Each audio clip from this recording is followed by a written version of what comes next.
Je voudrais vous parler de la question de la représentation professionnelle. Elle est importante en France, elle est mal posée. La dernière affaire des ports français est caractéristique. Comment peut-on supporter des choses pareilles, à savoir que quelques syndiqués qui n'ont même pas à souffrir en réalité de leur vie professionnelle arrêtent l'activité de port et dégradent l'activité portuaire française au point que Marseille est dégradée parmi les ports, les grands ports européens et Le Havre de la même façon. Enfin, il y a quelque chose de littéralement scandaleux, scandaleux. Et les syndicalistes responsables, comme M. Chérec, par exemple, l'autre jour, a été obligé de reconnaître qu'en effet, quant à eux, ils n'y étaient pour rien, ils ne voulaient y être pour rien. Mais précisait-il, cela date de 1945, car en 1945, le port de Marseille a été attribué à la CGT. Aveu de syndicalistes. Donc, en réalité, la vie syndicale française est une vie qui fonctionne très mal. Et la représentation française, du travail français et de l'économie française ne fonctionne pas. L'économie française, la vie sociale française, la vie professionnelle française n'est pas représentée, même pas à l'Assemblée nationale où il n'y a pour ainsi dire que des fonctionnaires. Il y a quelque chose d'anormal.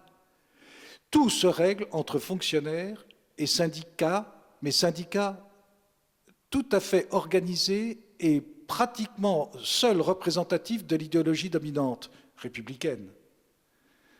Et la réforme de Nicolas Sarkozy est tout à fait représentatif d'une certaine période de la réflexion politique française. Donc, une fois de plus, on se met à la remorque des schémas anglo-saxons.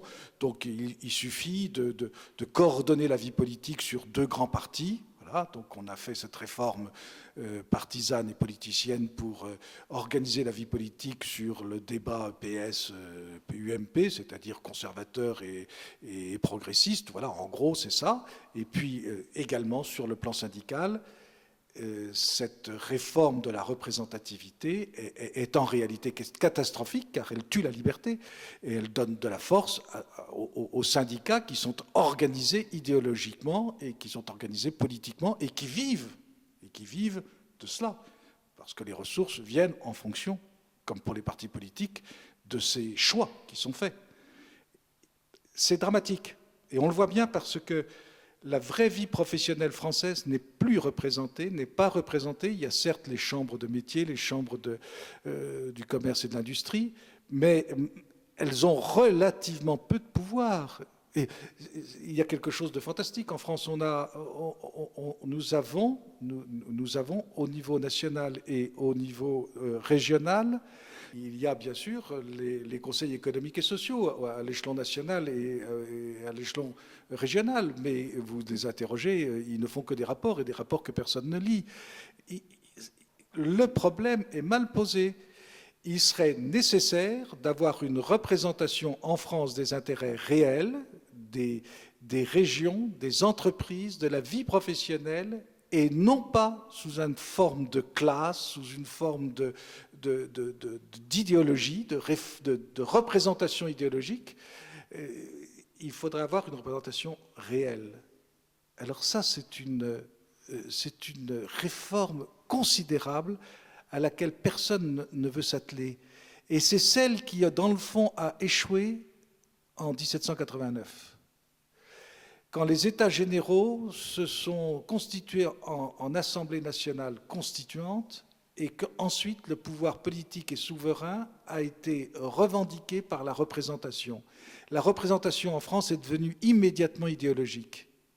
Et on a assisté, au cours des 2 siècles qui viennent de s'écouler, à un basculement incessant entre une technocratie d'État d'une part, et d'autre part, une représentation idéologique, qu'elle soit politicienne, partisane, qu'elle soit syndicale, et par conséquent, une sorte de refus systématique de la représentation réelle. Comme si l'État, ou les organismes qui tiennent l'État, se refusaient à une représentation d'une France concrète dont, en réalité, ils ont peur. Une fois qu'on aura résolu le problème de la légitimité de l'État, il sera possible d'organiser cette véritable représentation professionnelle et qui ne sera pas forcément une représentation, je le répète, idéologique et qui ne sera pas non plus une représentation syndicale de classe. Voilà. Ça, ce point-là est important. Et ce jour-là, il sera possible peut-être de refaire une unité française autour d'un pouvoir légitime français.